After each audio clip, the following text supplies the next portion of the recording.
Bonjour et bienvenue sur ISA numérologie MV2. Je te retrouve aujourd'hui pour terminer la numérologie spirituelle sur les chemins de vie, puisqu'il y avait eu un petit bug dans le titre, hein, la dernière traité des chemins de vie 7 et 8. Il n'y avait pas le 9, donc on va remédier à ce petit bug. Euh, Et finalement, ce chemin de vie-là, c'est bien de le traiter à part. Il n'y a pas de hasard.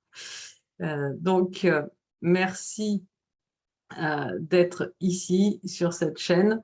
Euh, N'oublie pas de me faire tes commentaires, hein, me dire comment ces vidéos résonnent en toi, me dire si tu as envie que je traite de sujets particuliers. J'ai envie que ce soit véritablement un instrument de partage entre toi et moi. Et merci à toutes et tous pour vos likes, pour vos partages.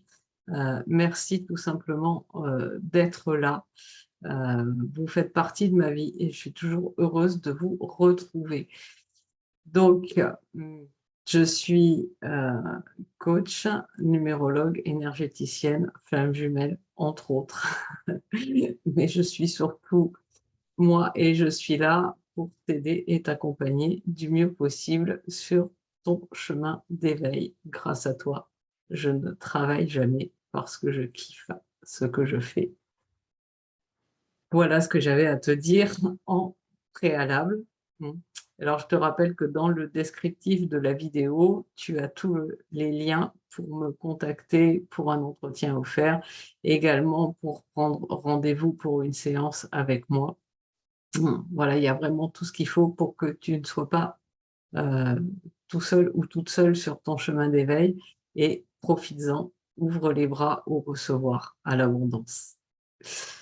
Alors, ce chemin de vie neuf, c'est intéressant de le traiter à part parce qu'un chemin de vie neuf, c'est un chemin de vie de fin de cycle.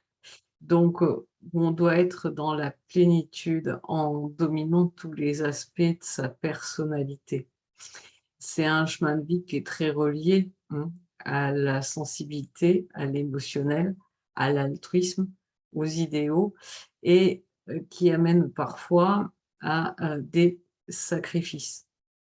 Donc, quand on regarde la numérologie spirituelle, ce chemin de vie, selon s'il vibre en un 9 pur, sans sous-nombre, ou s'il vibre en 18, en 27, en 36, il ne véhicule pas les mêmes choses, mais d'où qu'ils viennent, tu as vraiment à œuvrer sur toi pour transmettre ta lumière au monde. Ça, c'est très, très important. Alors, en 9 pur, c'est l'éveilleur. C'est celui qui vient guider les autres par sa lumière. L'éveilleur, c'est aussi la symbolique de l'éveilleur dans les flammes jumelles. Pour autant, ce n'est pas parce qu'on a un chemin de vie neuf, pur, qu'on est sur un parcours de flammes jumelles. Il y a d'autres paramètres qui rentrent en ligne de compte. Et heureusement que tout le monde n'est pas sur ce parcours parce que ce sont des parcours extrêmement difficiles et il est nécessaire que d'autres personnes œuvrent à d'autres choses. Alors, cet éveilleur, c'est quelqu'un qui a une intuition extrêmement puissante, mais qui a tendance à remettre le couvercle du mental sur cette intuition. Et déjà, il y a à dépasser cet aspect-là. L'autre aspect, c'est que c'est quelqu'un qui est très sensible, qui va attirer beaucoup de personnes à lui ou à elle, qui vont lui demander de l'aide. Et il va donner cette aide, faire attention à ne pas aller jusqu'au sacrifice dans ce cas-là, parce que quand on a une belle lumière, ben, on attire les jolis papillons et aussi quelques vilains insectes piqueurs, dirons-nous. Donc, il faut se garder de ça. Et ensuite, c'est quelqu'un qui va donner beaucoup et qui parfois va bloquer sur le fait qu'il n'obtient pas de résultats. C'est-à-dire que les personnes qui lui a à cœur d'aider, eh bien, ne mettent jamais en pratique les conseils éclairés qu'il a pu leur donner. Donc, la grande leçon à intégrer spirituellement quand on a un chemin de vie neuf, pur, sans sous-nombre, c'est qu'en fait, c'est lorsque on a l'impression qu'on est utile à rien parce qu'on n'obtient pas de résultat et qu'on lâche sur toute idée de résultat, mais qu'on continue à faire ce qu'on fait, à guider les autres en étant simplement dans l'amour et dans la joie de le faire, que bah, c'est là que les graines que l'on sème vont germer et grandir le plus facilement.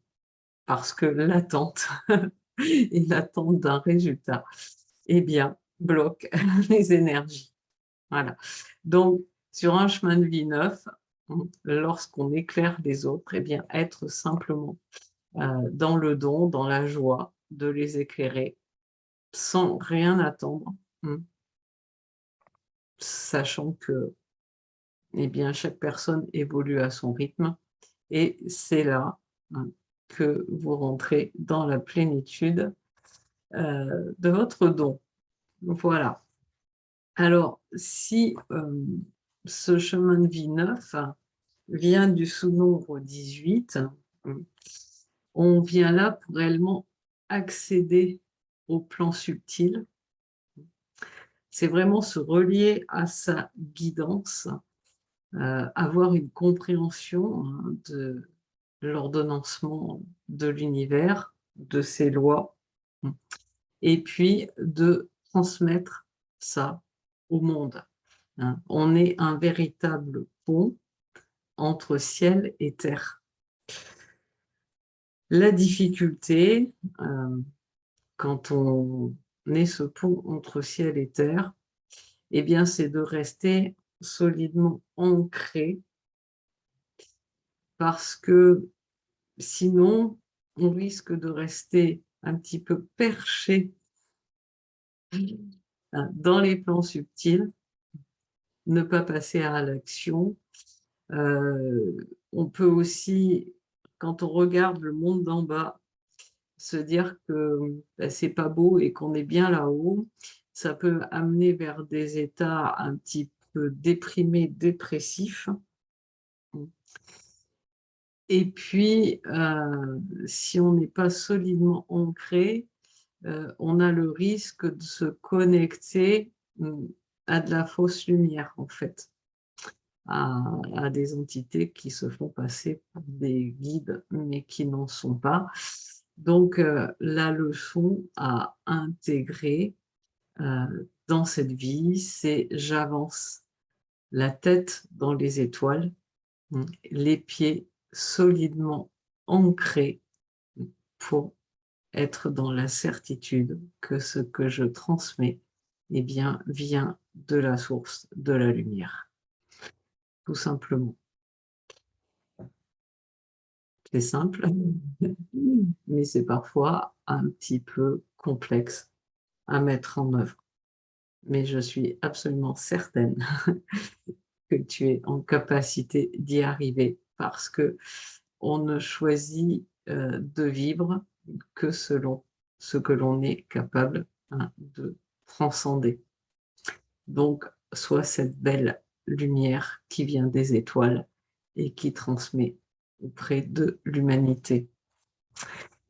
Si on a un chemin de vie neuf qui vient du 27, là, on vient pour accomplir le véritable cycle de la manifestation, c'est-à-dire qu'on se connecte à sa guidance, son moi supérieur, son âme. Et ensuite, on met son esprit, c'est-à-dire son mental supérieur, sa supraconscience, au service de ce que cette guidance a transmis, pour enfin manifester les choses sur le plan matériel en passant à l'action. C'est en fait la congruence parfaite qui permet de manifester les désirs de l'âme d'une manière fluide, dans l'aisance. Donc, c'est un sacré job à la base, parce que bien souvent, on est challengé par le mental égo, hein, qui dit que ce que nous dit notre guidance, eh bien, ça ne va pas fonctionner, qu'il y a des choses qui vont se mettre en travers de notre route, tout ça. Et c'est vraiment ça qui est à dépasser, hein.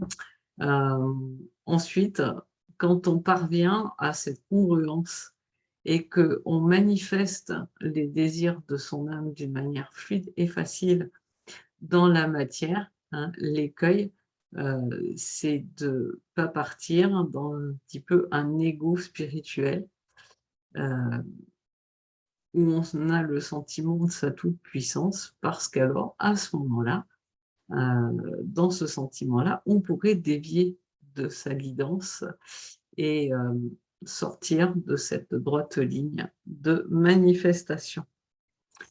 Voilà, et tout ce qu'on manifeste, bien évidemment, on le fait, dans l'intérêt, du collectif et pas pour des intérêts purement égoïstes, mais je pense que ça, tu t'en doutais. Enfin, si notre chemin de vie 9 vient du 36, mmh, on vient transmettre en fait la connaissance, universelle, mais réellement par le don de soi, mmh, dans la compassion. Donc il y a vraiment, quand le chemin de vie 9 vient du 36, un devoir de transmission, de communication de tout ce que l'on recueille auprès de la source, auprès de notre guidance. Heu, évidemment, hem, c'est un petit peu compliqué parce qu'en 36, on est dans une énergie, très yin à la base, donc il est nécessaire de transcender, mmh, le déséquilibre du yin pour pouvoir rentrer, mmh, dans son yang, dans son masculin, sacré intérieur et passer à l'action. Sinon, on risque de demeurer, dans l'ombre, dans le sens, où on ne veut pas se montrer, hein, et de ne pas, en fait, accomplir cette mission spirituelle. Et le fait de le faire dans le don de soi et la compassion, c'est de ne pas attendre de retour des personnes à qui l'on transmet. Et alors j'entends ne pas attendre de retour, ça veut dire pas de retour direct, hein. On fait ça sans ego, la personne prend ou prend pas, elle est contente ou pas, tout ça n'a aucune importance. Le retour, hein, le juste retour, d'abondance viendra bien évidemment de l'univers, puisque on est à son service, on transmet la connaissance universelle. Voilà. Donc, voilà pour les chemins de vie 9, hein. Une grande mission, puisqu'on est en fin de cycle d'incarnation. Attention, ça ne veut pas dire qu'on est dans une dernière incarnation terrestre, hein, pas du tout, parce que bien, on peut très bien choisir de recommencer un nouveau cycle d'incarnation à un autre niveau, avec un chemin de vie 1. Donc, il faut sortir un petit peu, de toutes les croyances à cet égard parce que j'entends beaucoup de choses qui sont erronées, mais on a déjà, avec un chemin de vie neuf, pas mal expérimenté, la vie, pas mal d'incarnations et c'est pour ça qu'on vient dans ce sentiment d'altruisme au service, d'autrui et de l'univers. Voilà donc, pour, ce chemin de vie neuf. J'espère que ça t'aura intéressé. N'oublie pas, de me dire en commentaire, comment ça vibre en toi. Si tu aimes cette vidéo, like-la, partage et puis, encore une fois, merci à toutes et tous d'être présents, sur cette chaîne. C'est grâce à vous, à votre participation, que je peux aider un maximum de personnes. Merci, splendide journée ou soirée, selon le moment auquel tu regardes cette vidéo et à très bientôt.